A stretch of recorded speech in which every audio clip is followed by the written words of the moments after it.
Kuyintokozo ukukhuluma nawe. Siyathobeka. uNkulunkulu akakulonde kubusise.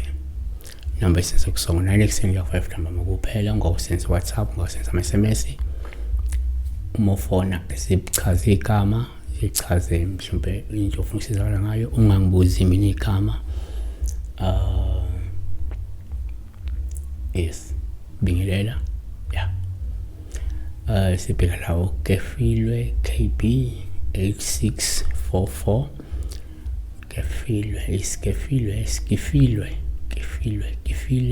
Kefilwe KB 8644 ukuthi ke makwande phasa kuchaza amabhubha ke amabhubha esamaningi phakathi kuwo wonke amagumbi endlu.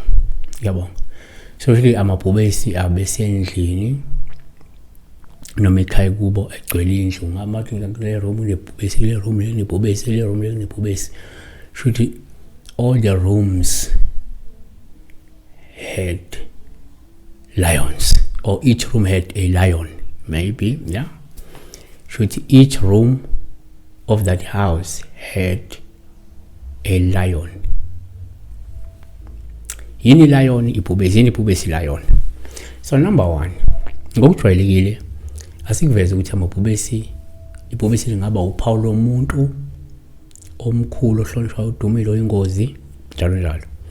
Lingaba isidalwa. Yabo.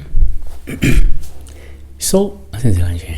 Number 1, ngokujwayelekile amaphupha amabhubesi singahlala nje ngophawu luhlume egcwele indlu ngoba kwesinye isikhathi into isuke ikhomba ukuphila nabantu abakhulu futhi abahlonishwayo.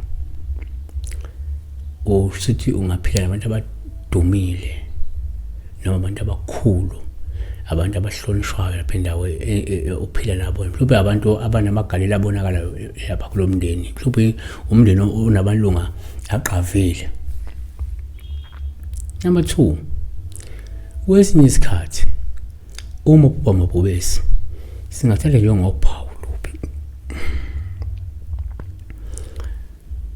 Uma singathatha nje ngophawu luhle. Okay, asithi kwesinye isikhathi uma amabhubesi singathi uphawu lubi uma egcwele indlu ngoba lungabuye lukhombe lokuhaqwa nokuzungezwa izihonga eziyingozi kulomuzi uma kade ekhombisa ubungozi ikakhulukazi uma ekhombisa ubungozi kuwo. Futhi kuyenzeka lento uma uhlala nabantu emndenini wakho abanobutha nawe, abantu abayingozi kuwe.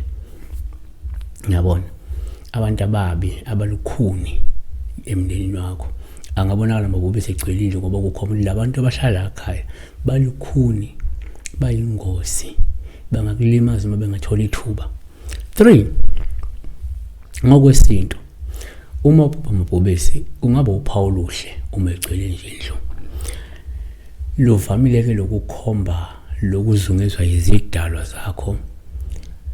Omunye ngathi kusondela izidalwa zamakhosi noma bekuvakasha izidalwa zakho noma bekuvakasha izidalwa zamakhosi kulowo muzi. Ukuthi bekuphawu olungavela ubona amabhubesi egcwele indlu ngoba mhlawumbe kukhona ebenikwenzile, mhlawumbe benenza umsebenzi noma ke nizokwenza umsebenzi, lezi zidalwa ke seziyeza ke zizothamela lo mcimbi enwenzile noma enizowenza. Yabona?